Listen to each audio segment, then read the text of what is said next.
अस्सलाम वालेकुम। प्रोग्राम खबर की खबर के साथ मैं हूं रबाब असद और आज बात करेंगे ई चालान के हवाले से, क्योंकि ई चालान की जो रकम है उसमें कुछ कमी कर दी गई है। सिंध असेंबली के हवाले से आपको बताएं कि ई चालान से मुतालिक एक स्पेशल कमेटी बनाई गई जिसकी मीटिंग हुई और इसमें मोटरसाइकिल सवारों और जो 1000 सीसी व्हीकल हैं उनके हवाले से ये कमी का ऐलान किया गया कि उसमें जो रकम है ई चालान की वो कम कर दी जाएगी। और सिंध असेंबली में अपोजिशन लीडर अली खुर्शीदी ने इस बारे में सिंध असेंबली में बात उठाई थी और इस मामले को आगे बढ़ाया। तो अब शहरियों के लिए खुशखबरी है कि ई चालान की रकम में कुछ कमी वाक़ हो जाएगी। इस पर भी बात करेंगे। इसके साथ ही साथ एक अफसोसनाक वाक़या पेश आया हवाई फायरिंग का। हवाई फायरिंग के नतीजे में एक बच्चा जो है वो जाँ बहक हो गया और अपने घर की गैलरी पर वो बच्चा खड़ा हुआ था और एक रैली गुजर रही थी और उस दौरान हवाई फायरिंग हुई और उस हवाई फायरिंग के नतीजे में मौके पर ही बच्चा जो है वो जाँ बहक हो जाता है। हवाई फायरिंग जो एक काबिल सज़ा जुर्म है, इस पर अमल दरामद क्यों नहीं होता, इसके बारे में भी बात करेंगे। और इसके अलावा आज 24 दिसंबर है। आज 24 दिसंबर महाजिर कल्चरल डे मनाया जाता है और अब से कुछ दिन कबल हमने सिंधी कल्चरल डे भी मनाया और अब जो है वो महाजिर कल्चरल डे हम मनाने जा रहे हैं और आज का दिन मनाया गया भरपूर तरीके से। हमारे साथ इस पर बात करने के लिए सबसे पहले बात कर लेते हैं महाजिर कल्चरल डे के हवाले से, जो कि आज 24 दिसंबर को मनाया जाता है। जो हमारे साथ नौजवानाने महाजिर के जनरल सेक्रेटरी हमारे साथ मौजूद हैं, उमैर मकसूदी साहब। उमैर मकसूदी साहब, बहुत शुक्रिया आपने प्रोग्राम के लिए वक्त निकाला। आज महाजिर कल्चरल डे किस तरह से मनाया गया है, आपकी क्या सरगर्मियां रही हैं?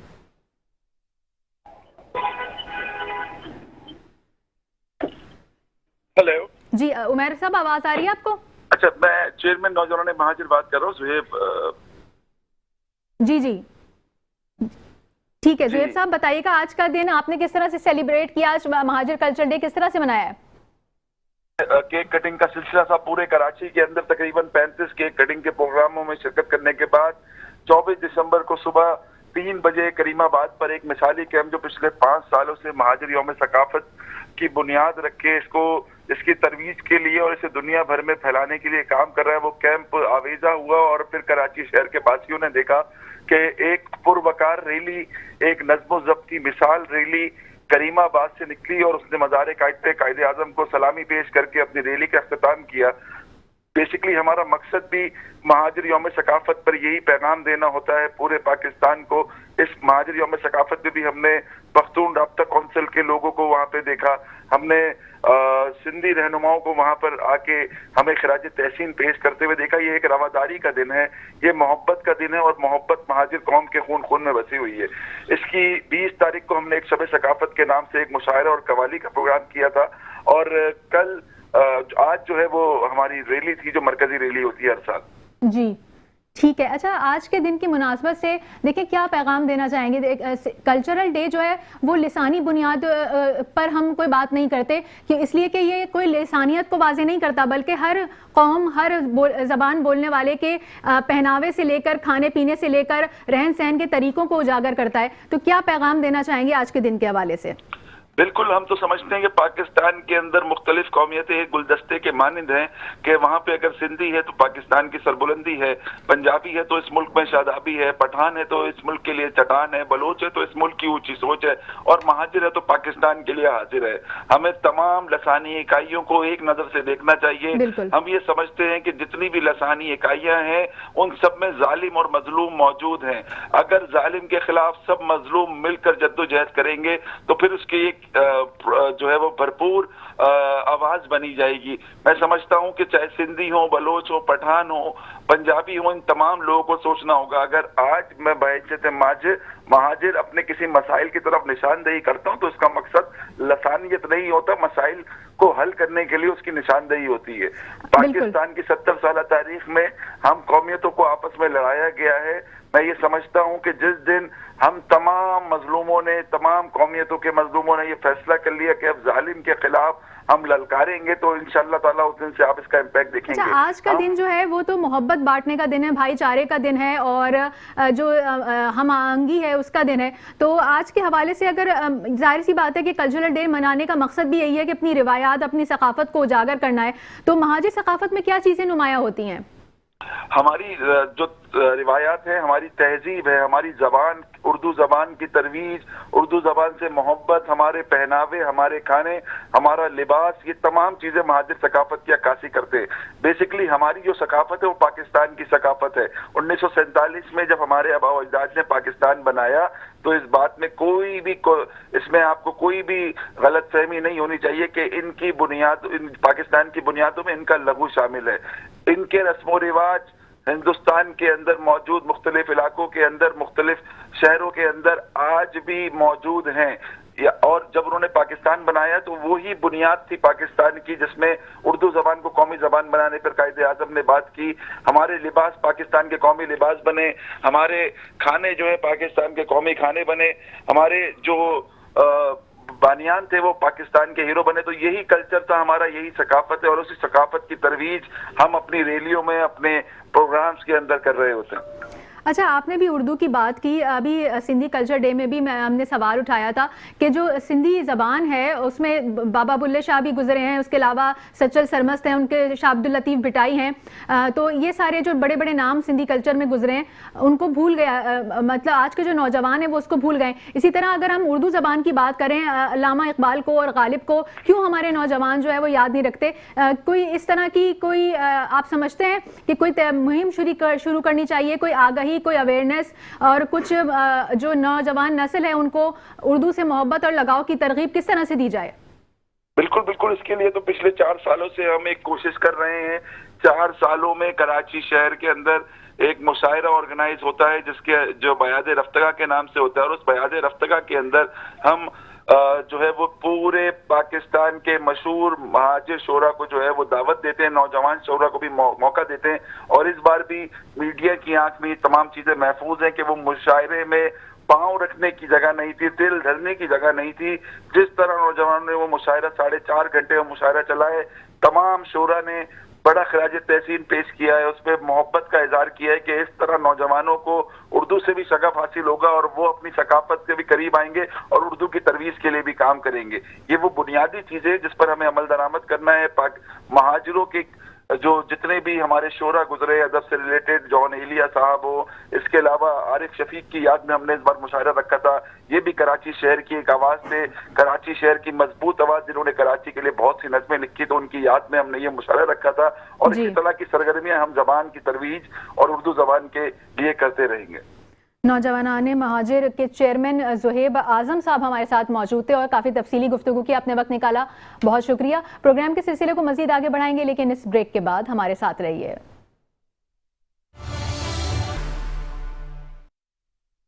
Welcome back. और बात करेंगे एक अफसोसनाक वाक़े की। एक छोटा सा 8 साल का बच्चा जो अपने घर की गैलरी में खड़ा हुआ था और वहाँ से एक रैली गुजर रही थी और उसमें हवाई फायरिंग होती है। हवाई फायरिंग के नतीजे में जो है उस बच्चे की गर्दन पे गोली लगती है और बच्चा मौके पर ही जाँ बहक हो जाता है। हवाई फायरिंग जो है वो ये काबिल सज़ा जुर्म है, लेकिन इस पर अमल दरामद नहीं होता। इस पर बहुत दीदा दिलेरी से हम देखते हैं कि लोग हवाई फायरिंग कर रहे होते हैं। इस तमाम सूरत हाल पर बात करेंगे। हमारे साथ SSP district central Zeeshan Shafiq Siddiqui साहब ने हमें ज्वाइन किया है। ज़ीशान सिद्दीकी साहब, बहुत शुक्रिया, आपने प्रोग्राम के लिए वक्त निकाला। ये जो वाक़या पेश आया इसके हवाले से क्या तफसीलात सामने आई हैं, क्या मजीद अपडेट्स हैं?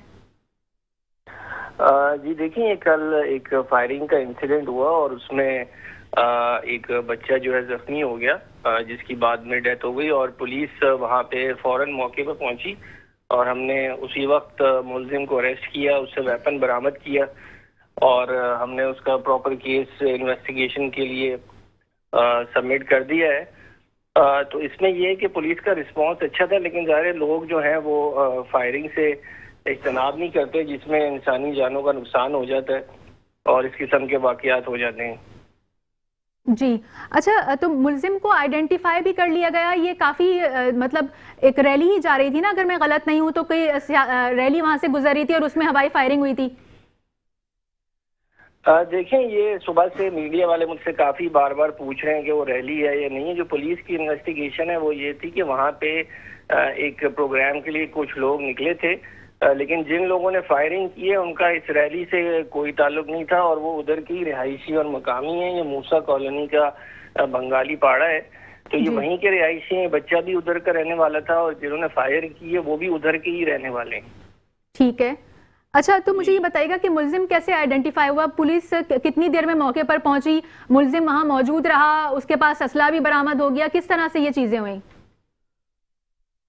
देखेंगे, पुलिस को जब पता चला कि वहाँ पे फायरिंग का इंसिडेंट हुआ है तो वहाँ पे पहुंचे और वहाँ पे पुलिस ने जो है इस बंदे की निशानदेही की और इसको अरेस्ट किया। और जाहिर है उसमें इन्वेस्टिगेशन के अमल थे, स्टेटमेंट लोगों की स्टेटमेंट्स ली गई, तो टेक्निकल बुनियादों पे कार्रवाई की गई।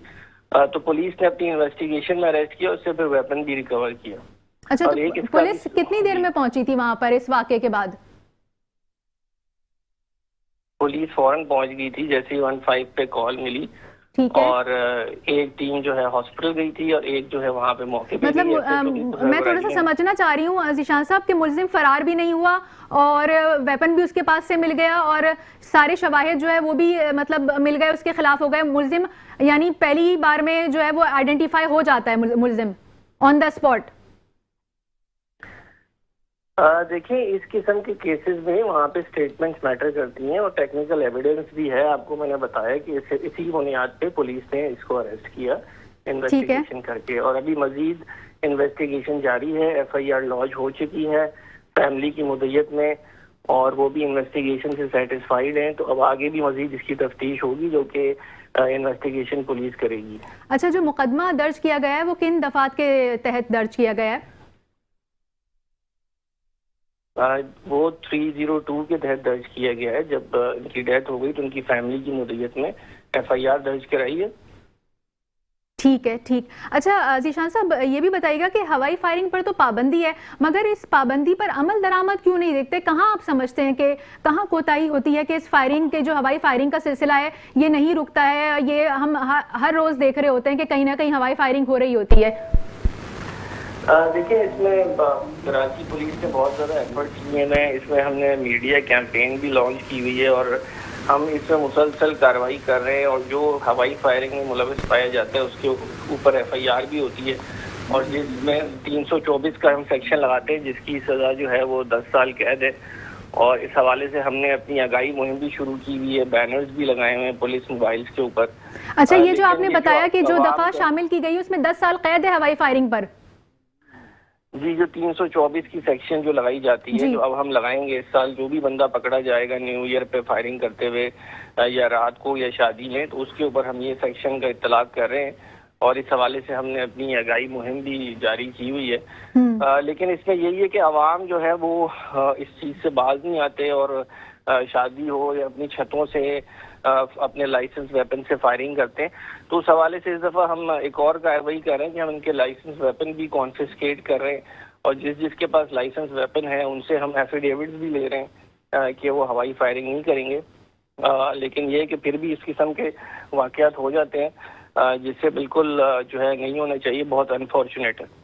अच्छा, ये भी मुझे बताइएगा कि देखें एक सर्टेन क्राइटेरिया होना चाहिए किसी भी चीज़ का। तो मैं अपनी नॉलेज के लिए अभी आपसे पूछ रही हूँ कि लाइसेंस जिसके पास भी हो वो असला खरीद सकता है, तो लाइसेंस का क्या क्राइटेरिया है? क्या कोई भी जाए और अपना लाइसेंस ले सकता है या कोई क्राइटेरिया है इसका?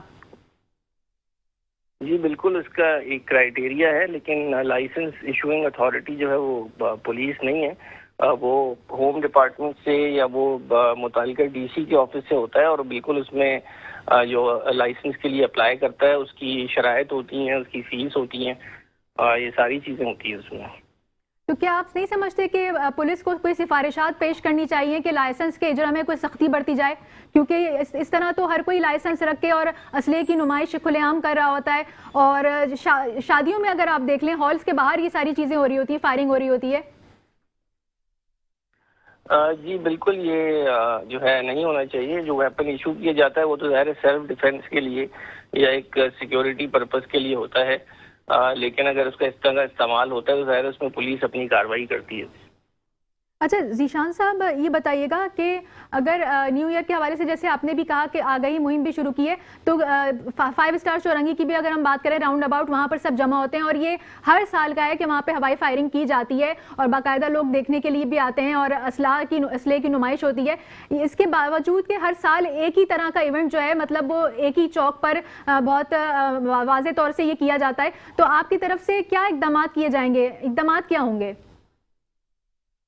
देखिए, सबसे पहले तो हम इसमें जो इस तरह के प्रोग्राम को ऑर्गेनाइज करते हैं उनसे भी हम एफिडेविट्स लेते हैं, और वो जो है डिस्ट्रिक्ट लेवल पे भी एसओपी को फॉलो करने के पाबंद होते हैं। और मजीद हमने वहाँ पे इसकी मॉनिटरिंग करेंगे, इवेंट की सख्ती से कैमरास के थ्रू भी मॉनिटरिंग करेंगे, और वहाँ पे हमारी ड्यूटी भी होगी सिविल कपड़ों में, और अगर जो भी इस किस्म की हरकत करेगा उसको गिरफ्तार करेंगे और उसके ऊपर 324 के तहत एफआईआर करेंगे। ठीक है, बहुत शुक्रिया। SSP district central Zeeshan Shafiq Siddiqui साहब हमारे साथ मौजूद थे और काफ़ी तफसीली इस मौजू पर बात की कि हवाई फायरिंग जो है इसके ये जाहिर सी बात है कि नहीं होनी चाहिए, और इसके हवाले से तदारुक भी किया जाता है। इस वक्त समाजी रहनुमा अशरफ मेमन साहब ने हमें ज्वाइन किया है, उनसे बात करेंगे। अशरफ मेमन साहब, बहुत शुक्रिया प्रोग्राम के लिए, आपने वक्त निकाला। अशरफ साहब, एक 8 साल का मासूम बच्चा जो अपने घर की गैलरी पे खड़ा हुआ था, वहाँ मौजूद था, और बस एक नीचे से चंद लोग गुजरे, कुछ कहा यह जा रहा है कि वो इसी इलाके के लोग थे, और फिर फायरिंग का वाकया पेश आया। हवाई फायरिंग के नतीजे में वो बच्चा जो है वो जाँ बहक हो जाता है। तो आप किस तरह से देखते हैं इस सारे मामले को कि हवाई फायरिंग का कल्चर कितना आम होता जा रहा है? अशरफ साहब, आपको आवाज आ रही है?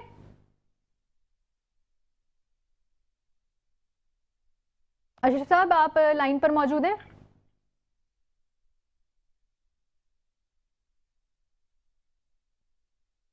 जी अशरफ साहब, ये बताइएगा कि हवाई फायरिंग के सिलसिले में बात हो रही है आज कि हवाई फायरिंग लाइसेंस याफ्ता अगर असलहा हो उसके बावजूद भी हवाई फायरिंग करना जो है वो काबिल सज़ा जुर्म है। ये कल्चर कितना बढ़ता जा रहा है? आप शहर में आप इस कल्चर को कितना बढ़ता हुआ देख रहे हैं और इसके क्या असरात मुरतब होंगे?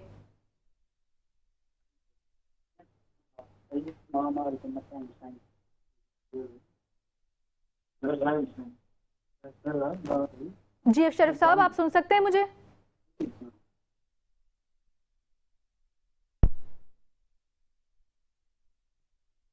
अशरफ साहब से दोबारा रब्ता करने की कोशिश करेंगे। एक अफसोसनाक वाकया जो पेश आया और उसके नतीजे में एक बच्चा जान की बाजी हार गया, और इस तरह के वाकयात रोनुमा होते रहते हैं क्योंकि हवाई फायरिंग का कल्चर जो है वो रोज़ बरोज़ बढ़ता जा रहा है। ना सिर्फ न्यू ईयर बल्कि शादी ब्याह की तकरीबात में भी जो हवाई फायरिंग का जो कल्चर है वो बहुत ज़्यादा जो है वो परवान चढ़ता जा रहा है, और इसमें आए रोज़ ये वाकयात सुनने में आते हैं कि इस हवाई फायरिंग के नतीजे में जो है वो कितनी जानें ज़ाया हो जाती हैं। और कई कई जगह तो ऐसे होता है कि हंसते बसते कर जिनके घर में शादी की तकरीब होती है और हवाई फायरिंग खुद घर के ही किसी फर्द को जाकर गोली जो है वो लग जाती है, तो एक शादी का घर जो है वो मातम कदी में तब्दील हो जाता है। तो इस तरह की जो खुशी है, इस तरह की जो इंजॉयमेंट है और इस तरह की जो नुमाइश है, इससे गुरेज करना चाहिए, इसलिए कि ये जो खुशी है ये देरपा नहीं होती बल्कि इससे किसी को तकलीफ पहुंच सकती है, किसी का नुकसान हो सकता है, किसी की जान जा सकती है। अशरफ मेमन साहब ने हमें ज्वाइन किया है, समाजी रहनुमा है, उनसे बात करेंगे। अशरफ मेमन साहब, हवाई फायरिंग के नतीजे में एक बच्चा जाँ बहक हो गया, क्या कहेंगे आप कि हवाई फायरिंग का कल्चर कितना ज्यादा माशरे में बढ़ता जा रहा है?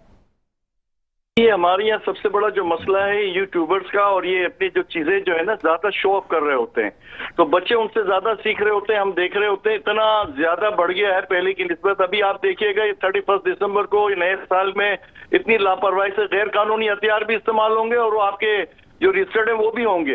अच्छा, मुसलसल ये चीजें जो है बढ़ती जा रही हैं। अब ये इसको रोकथाम जो है कानूनी जितने भी इसके इदारे हैं इनको देखना है ना। अब ये बात क्या होती है कि करने के बाद हम रोक पीट लेते हैं और मुसलसल ये फिर बाद में जो है बेचारा किसी का जवान बच्चा चला जाए या कोई बेरोजगार आदमी हो जाए, तो ये बड़ा बहुत ही अहम मसला है। इसमें बहुत सीरियस तरीके से इसको देखना पड़ेगा इदारों को।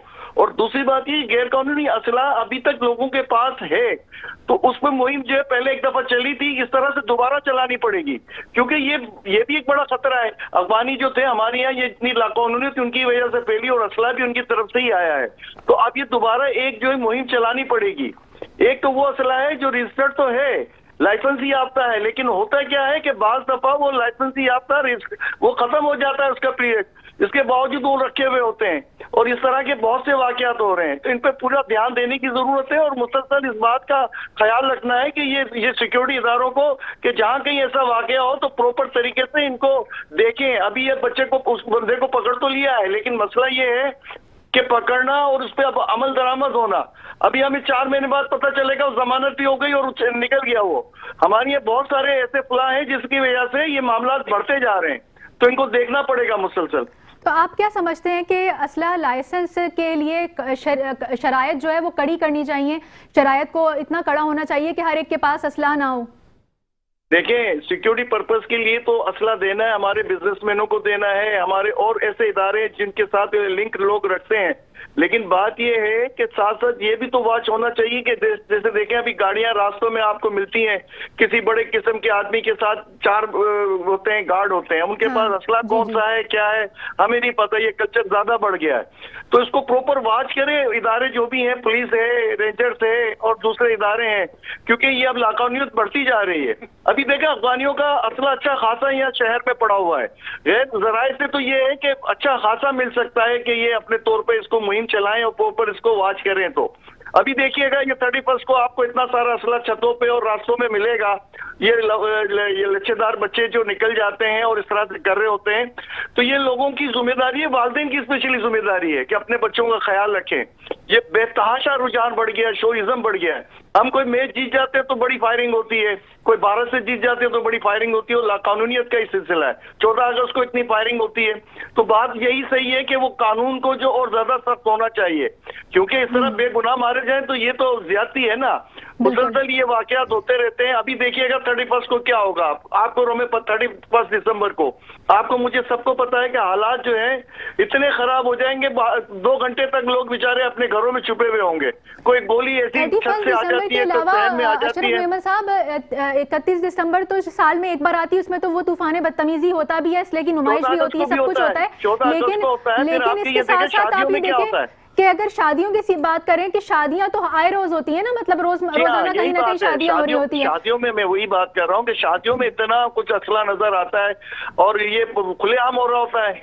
आपको पता है शादी हाल के बाहर अच्छी खासी फायरिंग हो रही होती है, और उसमें जो लाकानून, बल्कि कई दफा तो ऐसा देखा गया क्लाशनकॉफ से फायर किए जा रहे होते हैं और आपको रिपीटर से किए जा रहे होते हैं। इस तरह के असला जो कि नुमाइशी तौर पे वो लोग पूरे खुलेआम दिखा रहे होते हैं। अभी 2-3 वाकये अभी हुए हैं, हाल ही में हुए हैं। तो ये जो है, आप एक एनजीओ से ताल्लुक रखते हैं, आप कोई आगाही मुहिम क्यों नहीं शुरू करते? एनजीओ की तरफ से कोई आगाही मुहिम शुरू की जाए। देखिए हमारी एक से अपनी जगह पे हम तो बिल्कुल किसी न किसी, देखिए इस बात पे हमारा कंट्रीब्यूशन है कि हम अपनी आवाज पहुंचा रहे हैं, लेकिन बात यह है कि ये सरकार की मामलत के साथ होगा सारा मामला।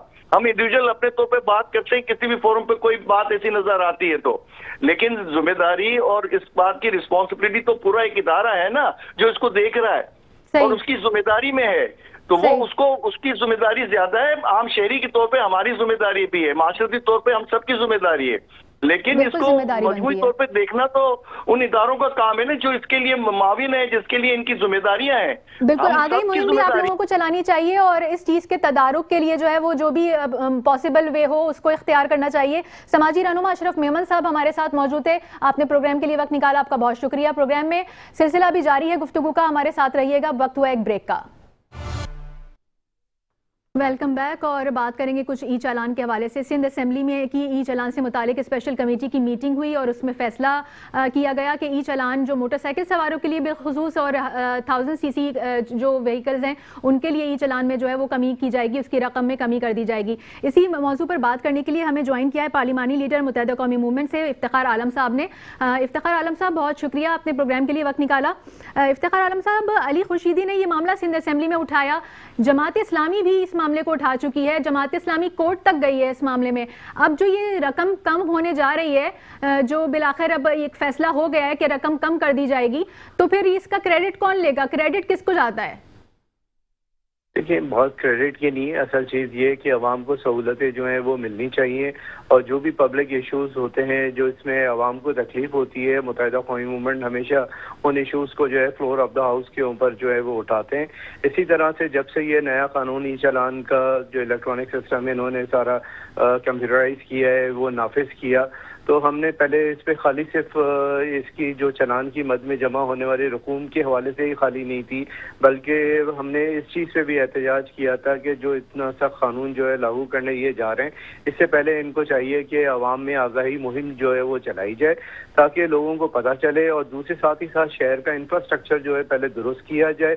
सिर्फ एक शार पाकिस्तान, शार फैसल जो है वो सिर्फ कराची का हिस्सा नहीं है। कराची बहुत बड़ा शहर है और वहाँ पे भी जो है ये सारी चीज़ें कैमरे जो लगाने के लिए कह रहे हैं, लेकिन इंफ्रास्ट्रक्चर टूटा फूटा है, ना वहाँ पे ट्रैफिक साइंस मौजूद हैं, ना सिंबल्स मौजूद हैं। और अगर आप इस तरह से चालान करेंगे, इतनी भारी रकूम वसूल करेंगे तो ये आवाम के साथ ज्यादती होगी। इसी तो तरह ये से सारे जो इन्होंने तो जमात इस्लामी के भी थे, फिर आप लोग एक पेज पर आकर कोर्ट अदालत क्यों नहीं गए एक साथ? आपने उनको ज्वाइन क्यों नहीं किया? वो तो अदालत पहुंचे थे।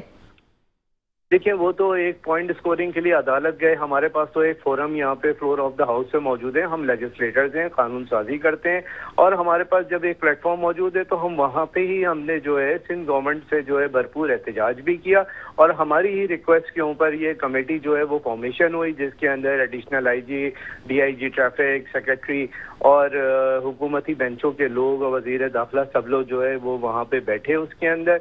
लेकिन इसके अंदर जो दीगर जमातों के लोग थे वो भी इस कमेटी के अंदर शामिल थे और उसी फोरम के ऊपर क्योंकि फैसले होने और हमारी ही ये सारी चीज़ें तजावीज़ के ऊपर उन्होंने इस बात को कंसीडर किया है कि अगले हफ्ते जो अब इसका दोबारा इजलास होगा तो उसके अंदर ये जो जुर्मानों की मद में जो फीसें ये वसूल कर रहे हैं, चालान वसूल कर रहे हैं, उसमें कमी बेशी की जाएगी और आइंदा आने वाले चंद दिनों के अंदर आवाम को हम ये खुशखबरी सुना देंगे। तो कोई फीसद डिसाइड हुआ है कि कितने फीसद कमी आएगी? और ये रिलीफ जो है वो सिर्फ मोटरसाइकिल सवारों के लिए और 1000 cc कार्स के लिए है या सबके ऊपर इसका इतलाक होगा? देखिए, अभी तो हमने इस पे कहा है कि क्योंकि ये बात हम सब जानते हैं कि कराची में जो यहाँ पे ज़्यादा मोटरसाइकिलें बहुत बड़ी तादाद के अंदर मौजूद हैं और मुतवसत तबका ही जो है उन मोटरसाइकिल्स को जो है वो चलाता है। अब अगर वो 5-5 हज़ार के 10-10 हज़ार के चालान भरेगा तो इतने तो वो कमाते भी नहीं है कि वो चालान की मद के अंदर दें। तो इसलिए अभी 1000 cc से कम की जो छोटी गाड़ियाँ हैं उनके ऊपर और मोटरसाइकिल्स के ऊपर जो चालान है उनकी मद में, फीस की मद में जो चालान है उसमें कमी बेशी के लिए जो है हमने अपनी तजावीज़ दी हैं और उसको वज़ीर दाखिला ने माना भी है और आइंदा आने वाले इजलास के अंदर इसका हतमी फैसला भी जो है वो कर लिया जाएगा। अच्छा इफ्तिखार साहब, अभी आपने भी जिक्र किया कि इंफ्रास्ट्रक्चर नहीं है और आपके भी इस पर तहफ़्फ़ुज़ात थे, तो ये जो तहफ़्फ़ुज़ात है कि कराची में इंफ्रास्ट्रक्चर नहीं है, इसके अलावा जो सड़कें हैं टूटी फूटी हैं, इसके अलावा अगर ये भी देखें कि साइन बोर्ड आवेज़ा नहीं है, जो सारी आपने बातें की, तो आपके इन तहफ़्फ़ुज़ात का क्या बना? इस पर कोई एक्शन हुआ? देखिए, हमने तो उनसे बिल्कुल वाज़े अल्फाज में ये बात कही कि इस वक्त 70% कराची जो है वो खुदा पड़ा है। वहाँ पे जो है रोडें टूट फूट का शिकार हैं, ना ट्रैफिक सिग्नल्स मौजूद हैं, ना ट्रैफिक के जो साइंस होते हैं वो बोर्ड्स वो कहीं पे आवेजा हुए हुए। और इसी तरह से दुनिया भर के अंदर सबसे पहले तो जो आपकी शाहराएं होती हैं उनके ऊपर स्पीड लाइंस जो हैं वो बनाई जाती हैं, स्पीड लिखी जाती है, लेकिन यहाँ पे तो ट्रैक लाइंस ही मौजूद नहीं है। तो आप किस तरह से लोगों के ऊपर चालान करेंगे? फिर इसी तरह से जो है जो कैमरे इन्होंने नस्ब किए हैं उस पर भी ये बात हुई कि उसके अंदर टेक्निकल फॉल्ट्स आ सकते हैं, तो ऐसा ना हो कि उन टेक्निकल फॉल्ट्स का खामियाजा जो है वो आवाम को उठाना पड़े। तो इन सारी चीज़ों को भी हमने कहा है कि इसको दोबारा से रिव्यू करें, चीज़ों को देखें और जहाँ तक आवाम को रिलीफ मिल सकता है वो हो। क्योंकि देखिए, कोई भी, हमारा मानना ये कि कोई भी कानून जो बनाया जाता है वो इसलिए बनाया जाता है कि आवाम में तहफ़्फ़ुज़ का एहसास हो, उनको लगे कि जी जो भी कानून बन रहा है वो उनकी हिफाजत के लिए, उनकी बेहतरी के लिए बनाया जा रहा है, ना कि इस तरह से भारी जुर्माने करके या उनमें ये हो कि अदम तहफ़्फ़ुज़ का एहसास पैदा हो। तो ये बात भी हमने वहाँ पे मीटिंग के अंदर कही है कि लोगों को इस बात की एश्योरेंस देनी है कि ये जो कानून बनाया है वो आपकी बेहतरी के लिए और आपकी हिफाजत के लिए बनाया है। तो इस तरह से इतनी सख्ती शुरू में ना की जाए, बल्कि वार्निंग सिस्टम दिया जाए। अगर मामूली नौयत के कोई खिलाफ वर्जी होती है तो उसको फिर वो वहाँ पे वार्निंग सिस्टम करें, और अगर कोई ऐसी खिलाफ वर्जी है जो कि जानलेवा खिलाफ वर्जियों में आता है, जैसे कि अगर आपने सिग्नल तोड़ दिया या ओवर स्पीडिंग हो रही है, तो उस पर बेशक कानून जो है वो हरकत के अंदर आए। लेकिन अगर किसी के पास डॉक्यूमेंट्स कोई कम है तो उनको वार्निंग सिस्टम के साथ जो है पहली दूसरी गलती के ऊपर माफ़ किया जाए और उनको जो है इस बात की आगाही दी जाए कि आइंदा इस तरह की गलती ना हो। तो इस बात से उन्होंने एग्री किया है और इंशाअल्लाह ताला वक्तन फ़वक्तन इन चीज़ों में मज़ीद बेहतरी आएगी। अच्छा इफ्तिखार साहब, चालान से जो रेवेन्यू जनरेट हो रहा है, तो वो जो रेवेन्यू है वो कराची की सड़कों को बेहतर बनाने के लिए खर्च किया जाएगा। इस पर क्या सिंध हुकूमत से कोई मुतालबा करेंगे, कोई आवाज़ उठाएंगे कि वो रेवेन्यू कहाँ जाएगा? देखिए, बिल्कुल इस पॉइंट के ऊपर भी बात हुई थी। अभी तो फिलहाल क्योंकि सबके पहले चालान हो रहे हैं और पहले चालान तो जो भी हुए हैं वो उसमें पॉइंट्स डिटेक्ट होने